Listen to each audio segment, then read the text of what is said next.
Hey folks, JR back for another episode of Echoes of Shannon Street Case File. It's going to be episode 93, Hair Examination Results. The title right there should tell you how action-packed this episode is going to be. And before you ask, no, I did not pluck some of my own hairs and have them analyzed and have them microscopically photographed. Those are not my hairs you see there. That's just a picture I randomly snatched off the internet. But I thought it looked really cool, so that's why I'm using it. Alright, they sent all this stuff off. Memphis did. They gave it to TBI. Well, the hair sample stuff, TBI sent it off to the FBI. So the FBI, this is the results that they got from their examination of the hair recovered and samples taken from people inside the house. All right, enough about that. Let's jump into this and see what the FBI says. All right, here it is, report of the FBI laboratory. All right, and you can see they sent addressed the letter to Darby, William Darby, the special agent in charge of the crime lab for TBI up in Donaldson. All right, let's just drop all the way down to the bottom in the specimens. You see each specimen was given a designation. Q31, that's hair from inside the barrel of the gun belonging to Hester. And then you see each corresponding number, the designation, letter and number, and then where it was obtained from. So you got one from the transit level, that's Q32, and then you've got these next ones are all hairs recovered from the clothing of suspects. So Q33 is Houston, Q34 is Sanders, Q35 Thomas, Q36 is Lindbergh Sanders. Now the other Sanders, that was Larnell Sanders, Q34. Then you got Jordan, Q37. And finally, Q38 is hair taken from the clothing of Coleman. So this is, we're doing this part here to let you know where the hair came from, and then they're going to have their results about what their examination showed. Now we got Q39, hair taken from Cassell Harris. Now Q40, that hair is taken from the clothing of Smith. Of course, Smith was one of the members who was in the house, but he left before all the stuff got started inside. I don't know why all of a sudden they decided to get his clothes and check for hairs, or why they got his clothing and pulled hairs, but obviously he's the only one that they took his clothes, as far as I know, of all of the 7 that escaped. So Smith's the only one who they had tagged his clothing. And we've got, of course, you see they got hair recovered from Bobby Hester, Q41, then different hairs, Q42 and 43 from Swiel, from their uniforms. Q44 from the interior front door. Q45 front door facing. Q46 the love seat. Q47 inside a front door. Q48 living room, bedroom threshold. Q49 piece of glass in the area of body number 1. Hair from wallpaper above body number 1. And of course now they're referring to the northwest bedroom, which would be Larnell Sanders. He was body number 1. Then you see here further down at the bottom, you've got K13 is hair samples from Swill, K14 hair samples from Hester. All right, this is the results according to the FBI. Caucasian head hairs found in Q44 through 48 exhibit the same microscopic characteristics as hairs in K14 and accordingly could have originated from Robert S. Hester. So 44 through 48, so you're talking about the hair from the interior front door, hair from the front door facing, hair from the love seat, hair from inside of the front door, hairs from the living room, bedroom threshold. FBI is saying that those could have originated from Robert Hester. Now, that word could is important since it said could be. The FBI is not saying it definitively. Now, this next sentence from the FBI as a result of examination, I can't believe this was not the first thing they said, but anyways, and you see that I've got it highlighted. It is pointed out that hair comparisons do not constitute a basis for absolute personal identification. In other words, they're just flipping coins, basically. That means they can't get up in court and say that the hairs recovered from the front door and the front door facing and the area of the front door and the threshold between the living room and the northeast bedroom. They can't say positively whose hairs they are. They can just say they could be Bobby Hester's, it could be somebody else's. And obviously this is years before DNA. So pretty well, this report looks all nice and stuff, but it's pretty well worthless. But I know why they did it. The reason they did a hair comparison is because if they don't, somebody's going to ask down the road, why didn't you pull the hairs from the clothing of the people inside the house and find out whose hairs they were? So that's why they're doing it. Not that it's going to do any good for anything, because you certainly couldn't use this evidence.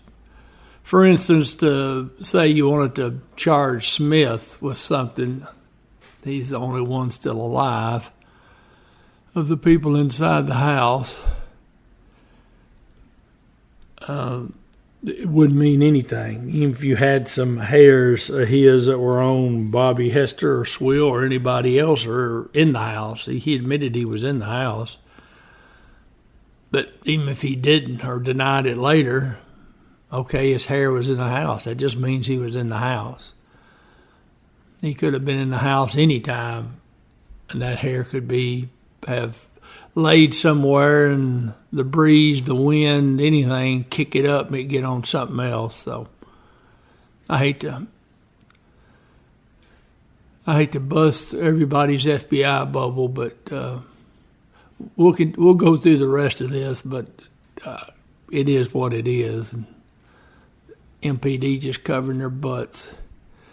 Then you got Caucasian head hairs found in Q38 are dissimilar to hairs in K13 and K14 and did not originate from the same source as K13 and K14. In other words, they got some hairs and they're not Bobby Hester's and they're not Swill's, so they're somebody else's.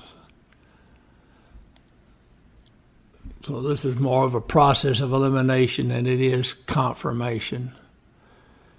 The hairs of Caucasian origin found in Q31, Q33, and Q35 are not suitable for significant comparison purposes.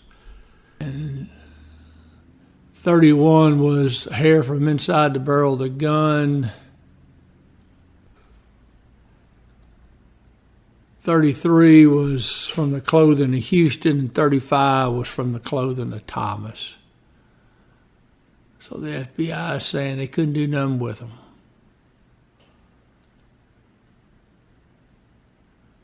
And this is the second page of the conclusions of the examination. And that is that no hairs of Caucasian origin found. Q32, 34, 36, 37, 39, 40, 49, and 50. Hairs from Hester, a hair from Swill, hair from a piece of glass in the area of body number 1, and hairs from wallpaper above body male. Memphis went through all that just so they could say they did it, folks. That was totally worthless. You couldn't use any of that to prosecute anybody, and it certainly doesn't clear up who was where or who did what. We know the 7 suspects inside the house that are dead were in the house because they're dead in the house. Their hair could be anywhere in the house. Their hair could be on Swill and Hester. Anybody went in that house. Tommy Turner, he could have picked up hair or left hair. Russ Aiken. That's not counting when the attack guys went in, and then crime scene, everybody else, stuff that could have been left in the house. Left in the house or taken away from the house. Because the old theory about the crime scene, if you enter a crime scene, you're going to leave something, and then you're going to take something away from you when you leave. But anyways, I guess they had to do it. I'm glad they didn't come to me and ask me, told me I needed to send all this off, because I would have told them just what I told y'all, and of course they would have got angry at me and said mean things, and I would have had to have done it anyhow. But I would have told them we're just wasting our time on this particular stuff here. The blood evidence, that could be a little bit more significant. We'll go through that in the next episode and start trying to figure out whose blood is where in the house. And it's probably going to take 2 or 3 episodes. There is as you might imagine, there is a lot of blood in the house. And we'll have to go through all that. And of course now when they're doing the blood now, they can't definitively say whose blood is where. They can just say blood type. But anyways, it would be of significance. It's something you need to do. Now I wanted to include this. I didn't know where to put this in at. I thought I might as well put it in here just as well as anywhere else. But this is a copy of the handwritten note. When security squad, I believe they were the last ones out the door. Anyways, last investigator there, they turned the house back over to one of Miss Sanders' sisters. I don't know specifically if the MPD's got a document that says release of house. They've got all kinds of release forms. But in this particular case, whatever proper release form they would have needed back in 1983, I'm sure nobody had one, if it even existed. So he just took a sheet of paper and he hand wrote out that he was giving the house back up to the family. And then you can see that Miss Poland, I'm not sure if I'm saying her name right. I think every time I've said her name, I have botched it. But anyways, you can see she put the date and signed it, saying, okay, I'm here, I'm taking the house back. I would hate to be the one that had to try to clean up that house. But anyways, I wanted to put this in here so you'd see it. Because they had that house for several days after the 11th. Now, I went on and put these in here. These are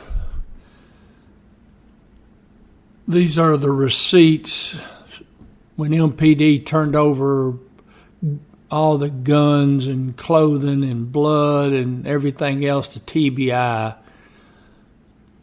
I showed some of these in one of the prior episodes. I don't think it was these. But anyways, I put them in there. I'm not really going to go over them with you. Next episode, the results from TBI, they will have all these same items listed again. Of course, they'll be typed, and you'll be able to read them far easier than you can these. But anyways, I wanted to show them to you, make sure you had a chance to see them. You can see the number and then what the item is.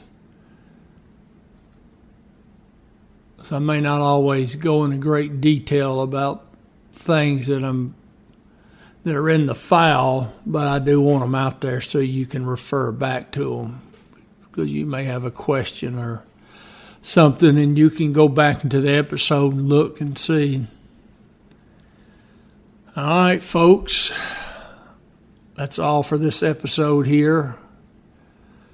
Just have to remember, if the police departments, things that you do, you don't always do them because you know they're going to get results. You're doing them because if you don't, somebody's going to ask. The classic example is I'd have a robbery scene or a homicide scene, and maybe a particular part of a house or something, car, whatever the circumstances are, and there may not be a need to really take fingerprints. You may have the suspect in custody and you got a confession, you got all this evidence. But I used to tell crime scene all the time, I want you to dust the house or dust this room or dust the car. Even if you know the suspect's got gloves on, you're probably still going to do it. And the reason is, if you don't, the defense attorney's going to ask, did you fingerprint? Did you try to get fingerprints? You know, if you'd have took fingerprints, and you might have found the fingerprints of the person that actually did this instead of picking on my poor client.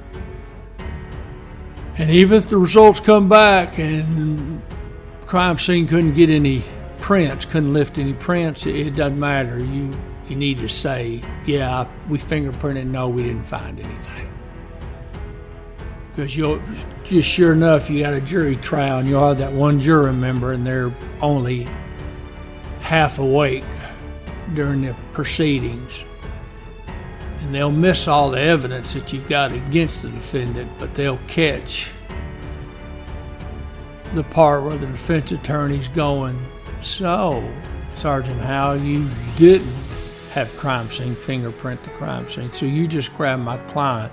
You don't know it's him, because if you'd have taken prints, you might have found the guilty person. And then that half-awake juror member, that's the only thing they'll pay attention to. And they'll go into the jury room, and he or she will be a holdout for the entire time they're back there deliberating. Anyways, folks, I appreciate you. We'll get back together in a few days. Our next few episodes should be about the blood results and about the weapons, ballistics stuff. All right, folks, we will see you down the road.